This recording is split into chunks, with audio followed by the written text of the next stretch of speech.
teman-teman semuanya, kembali lagi bersama kami kelompok 2 di dalam pembelajaran berdiferensiasi.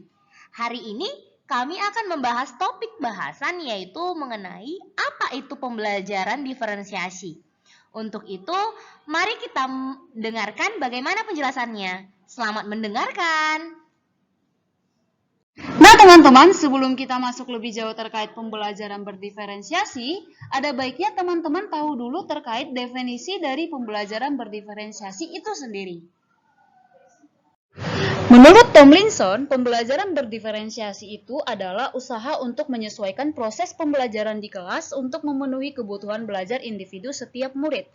Nah, sedangkan menurut Brooks dan Maggie, pembelajaran berdiferensiasi adalah proses belajar mengajar di mana peserta didik dapat mempelajari materi pelajaran sesuai dengan kemampuan, apa yang disukai, dan kebutuhannya masing-masing, sehingga mereka tidak merasa frustasi atau bahkan merasa gagal dalam pengalaman belajarnya.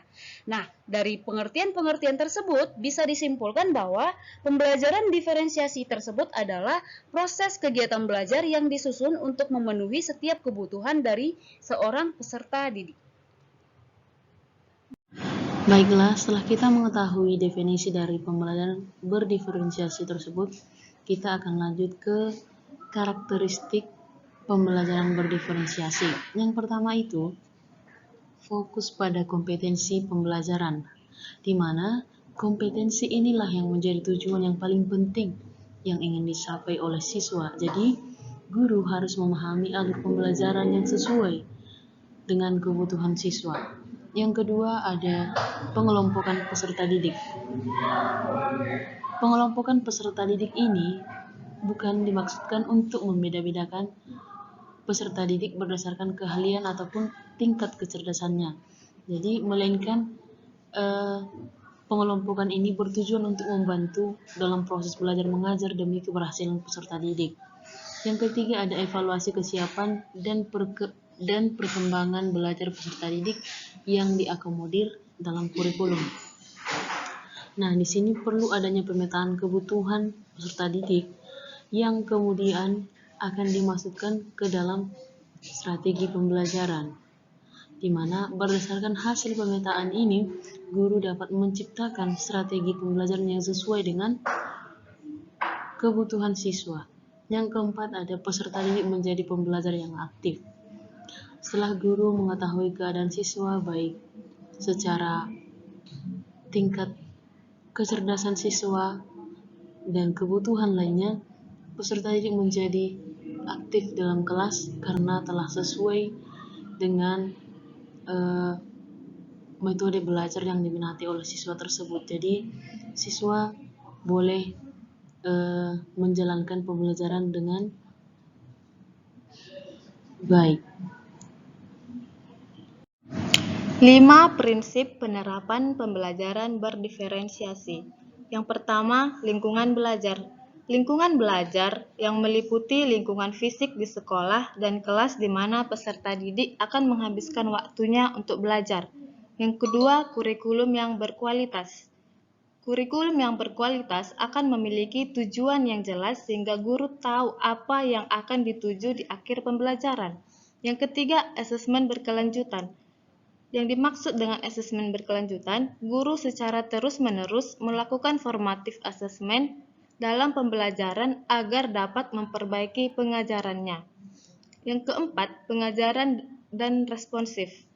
Dilakukan melalui asesmen di akhir setiap pembelajaran. Guru dapat mengetahui apa kekurangan-kekurangannya dalam membimbing peserta didiknya untuk memahami isi dari pembelajaran. Yang kelima, kepemimpinan dan rutinitas. Kepemimpinan yang dimaksud di sini adalah guru dapat memimpin peserta didiknya agar dapat mengikuti pembelajaran, sedangkan rutinitas di kelas yang mengacu dan keterampilan guru dalam mengelola atau mengatur kelasnya dengan baik melalui prosedur yang ada. Nah, sekarang kita akan melihat contoh keragaman di dalam kelas. Nah, terbentuknya keragaman di dalam kelas ini, itulah alasan mengapa muncul pembelajaran berdiferensiasi. Nah, contoh-contoh itu dapat kita lihat berdasarkan gaya belajarnya. Di dalam kelas, setiap anak memiliki gaya belajar yang beragam. Ada anak yang bisa mendengarkan penjelasan guru saja, dia akan mengerti pembelajaran itu. Kemudian ada yang cuma membaca tanpa dijelaskan atau melihat gambaran langsung, dia akan mengerti pembelajaran itu. Itu adalah salah satu contoh dari keragaman di dalam kelas berdasarkan gaya belajarnya. Kemudian yang kedua, bisa berdasarkan mindset atau pola pikir si anak. Nah, contoh ini bisa kita lihat ketika si anak memiliki pola mindset yang fixed mindset kah atau growth mindset. Nah, ketika si anak memiliki fixed mindset, dia akan stuck di situ dan kurang bersemangat dalam mengembangkan potensi dirinya. Sedangkan di growth mindset, si anak akan berusaha untuk mengembangkan potensi dirinya. Dari sini juga terlihat bahwa ada keragaman di dalam kelas berdasarkan pola pikir si anak. Nah, yang selanjutnya adalah berdasarkan minat dan bakat. Setiap anak memiliki minat dan bakat atau kemampuan yang berbeda-beda.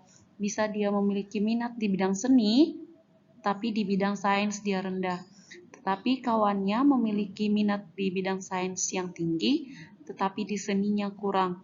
Ini adalah beberapa contoh keragaman di dalam kelas berdasarkan minat dan bakat si anak.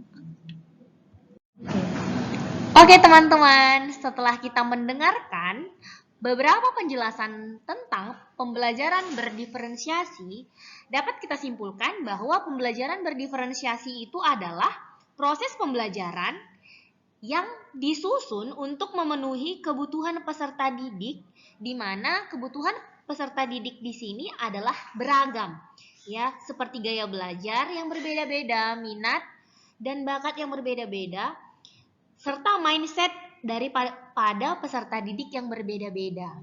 Sehingga di dalam pembelajaran diferensiasi, nah teman-teman, setelah kita mendengarkan beberapa penjelasan mengenai pembelajaran diferensiasi, kita jadi paham bahwa pembelajaran berdiferensiasi itu adalah suatu proses pembelajaran yang disusun atau dirancang untuk memenuhi kebutuhan peserta didik, di mana kebutuhan peserta didik ini sangatlah beragam, baik itu dari gaya belajar yang berbeda-beda, minat dan bakat, serta mindset ataupun pola pikir yang berbeda-beda pula.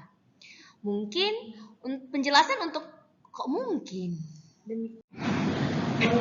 Nah, setelah kita mendengarkan beberapa penjelasan mengenai pembelajaran berdiferensiasi, kita jadi paham bahwa pembelajaran berdiferensiasi itu adalah suatu proses pembelajaran yang disusun untuk memenuhi kebutuhan peserta didik. Ya, di mana kebutuhan peserta didik yang kita dengar sebelumnya sangatlah beragam. Baik itu dari gaya belajar yang berbeda-beda, minat dan bakat, serta mindset ataupun pola pikir yang berbeda-beda pula.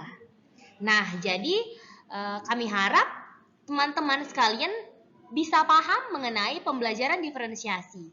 Jadi demikianlah pemaparan kami tentang pembelajaran diferensiasi. Terima kasih.